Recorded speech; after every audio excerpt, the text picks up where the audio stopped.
Tumayo ito sa harap ng lahat at bigla na lang niyang sinampal ang kanyang sarili ng sobrang lakas. Pagkatapos noon ay sinigaw nito ng malakas na mali siya at nanghihingi siya ng tawad sa lahat lalong-lalo na kay Mr. Lee at Jamie Yang. Nilapitan naman siya ng kanyang anak at sinabi na baka naman pwede na nila itong palampasin dahil masisira ang kasal ng kanyang apo pag hindi ito natapos agad.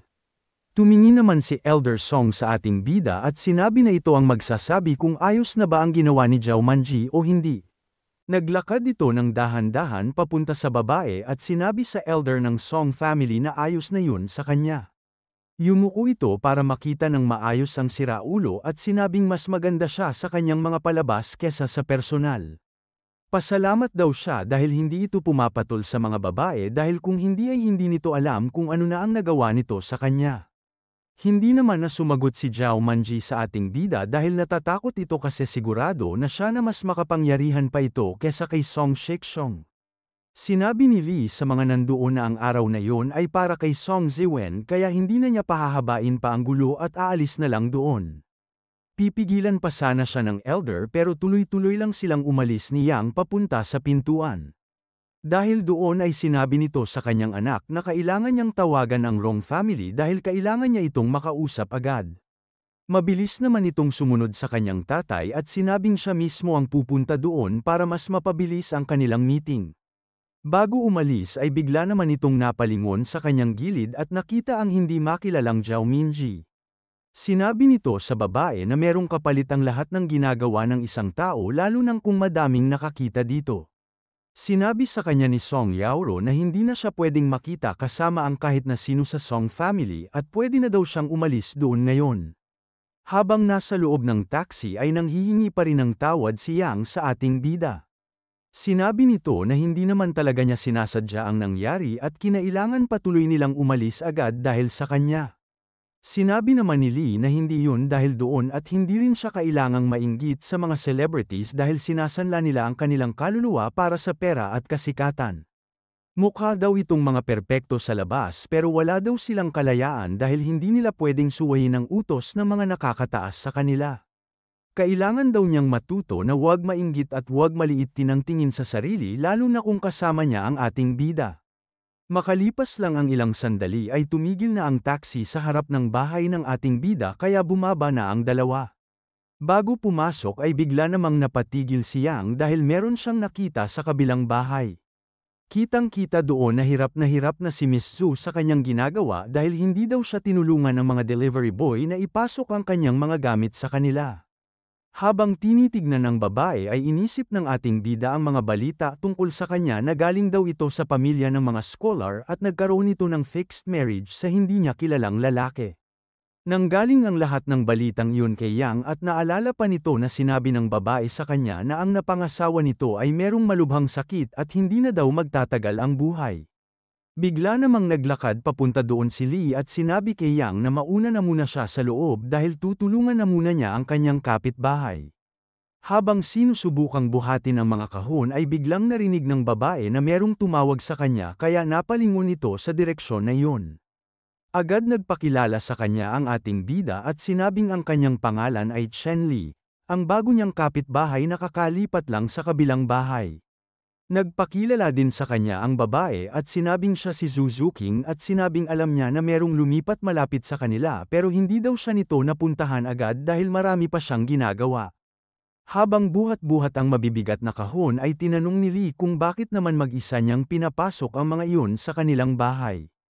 Inisip ng ating bida na tama nga ang mga sinabi sa kanyang balita ni Yang dahil sinabi ni Zhu na may sakit kasi ang kanyang asawa.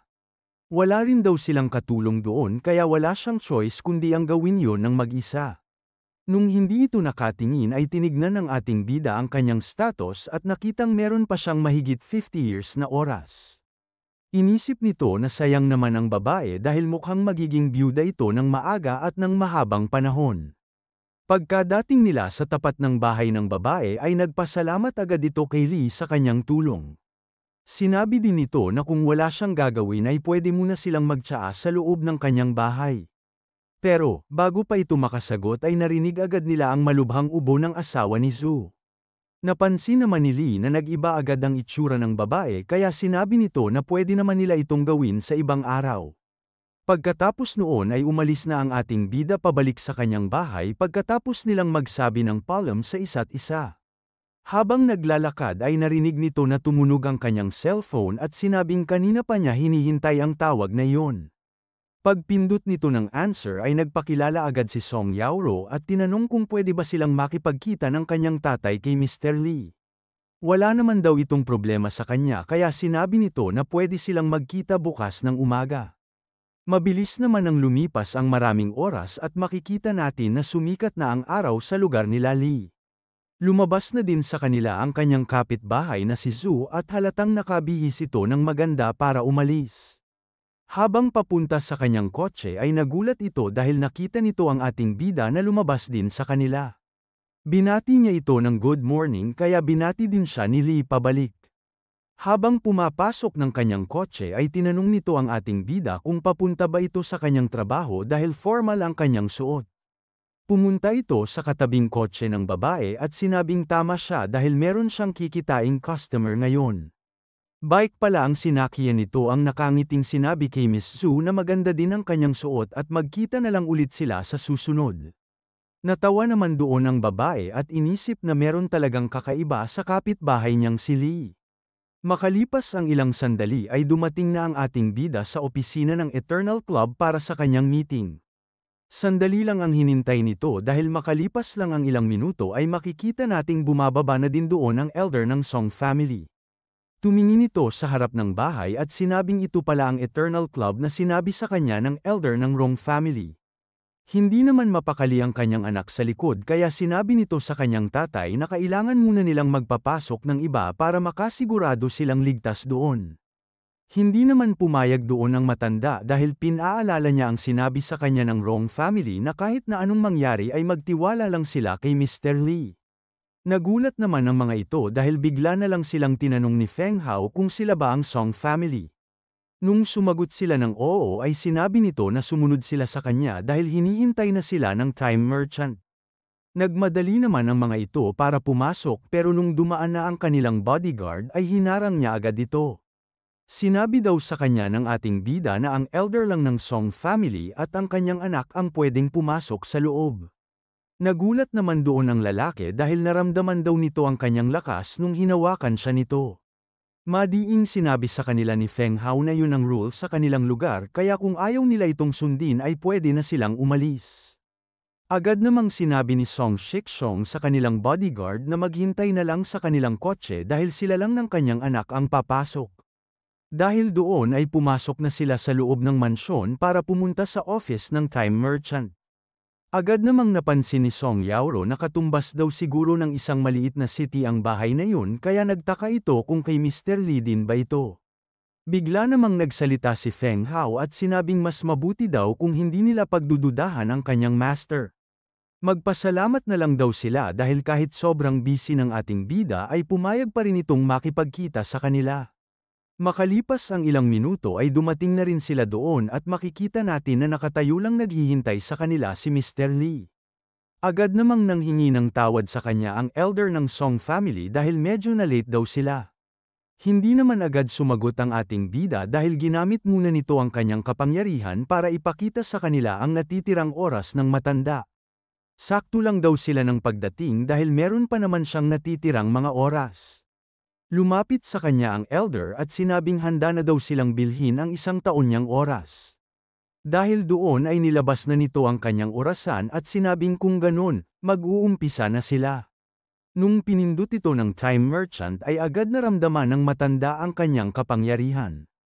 Para daw itong isang god na kumakausap lang sa kanila kapag kailangan na nila ng kanyang oras.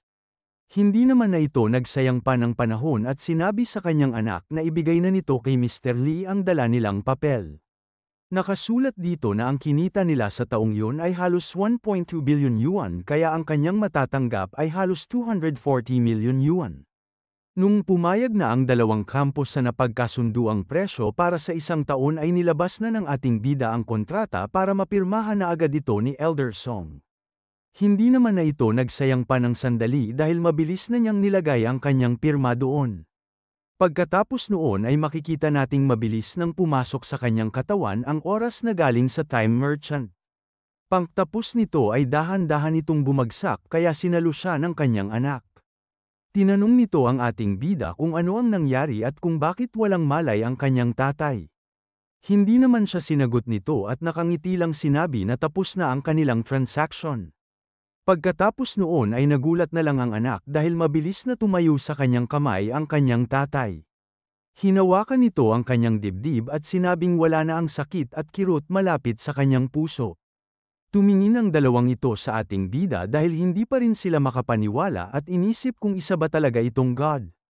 Sinabi sa kanila ni Mr. Lee na dahil nakuha na nito ang oras ay pwede na silang umalis at huwag nilang kakalimutang ipasa sa kanyang account ang bayad.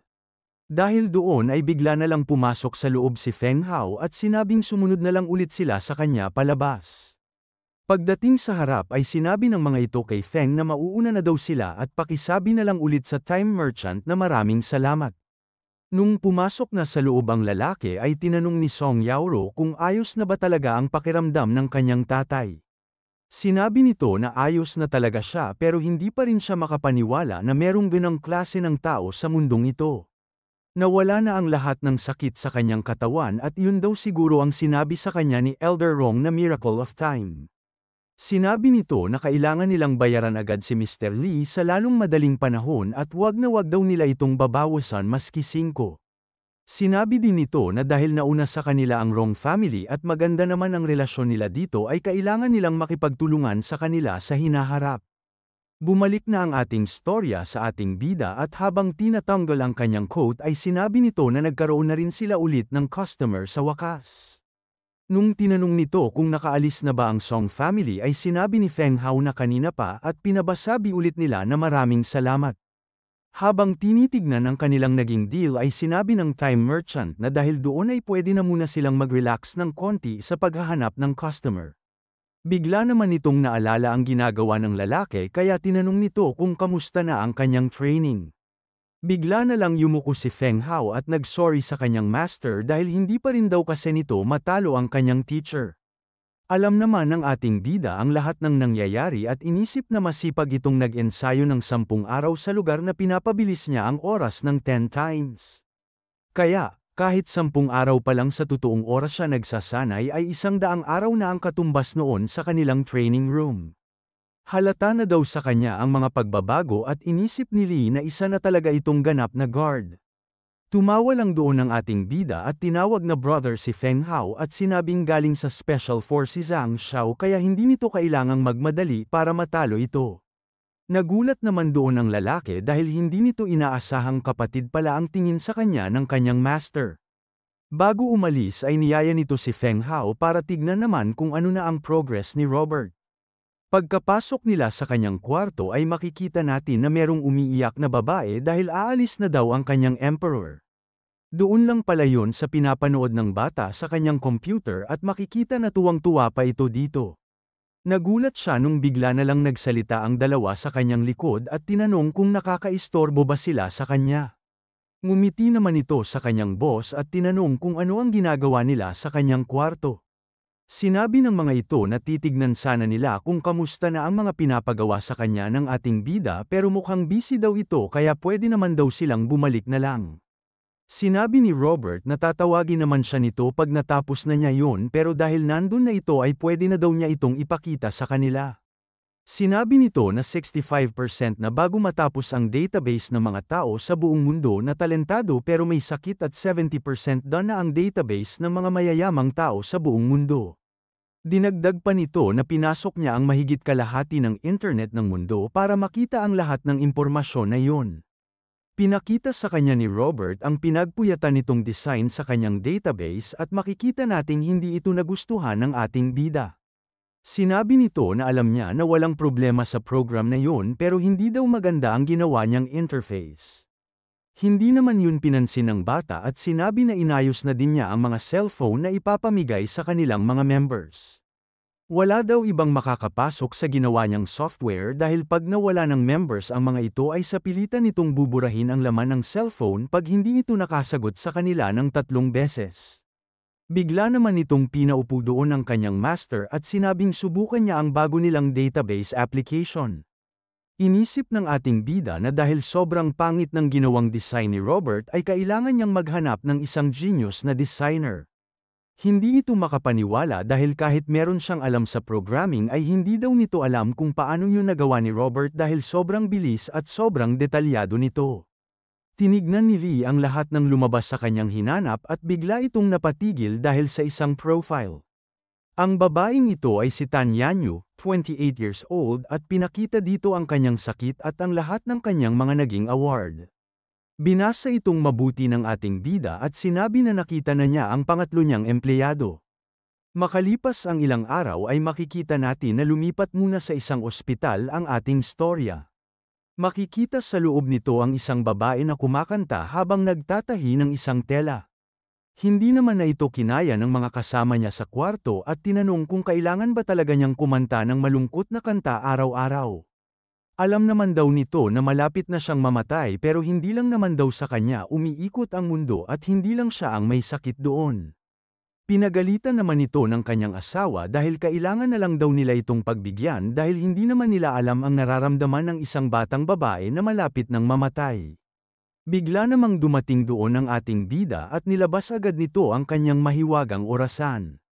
Nung pinindot niya ito ay makikita natin na tumigil na ang lahat ng nasa ospital maliban sa babaeng nagtatahi.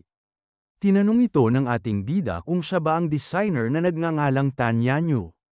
Sinabi nito na siya ang founder ng Eternal Club na nagpapahaba ng buhay ng mga tao at kaya siya nandoon ay para imbitahan ang babae na sumali.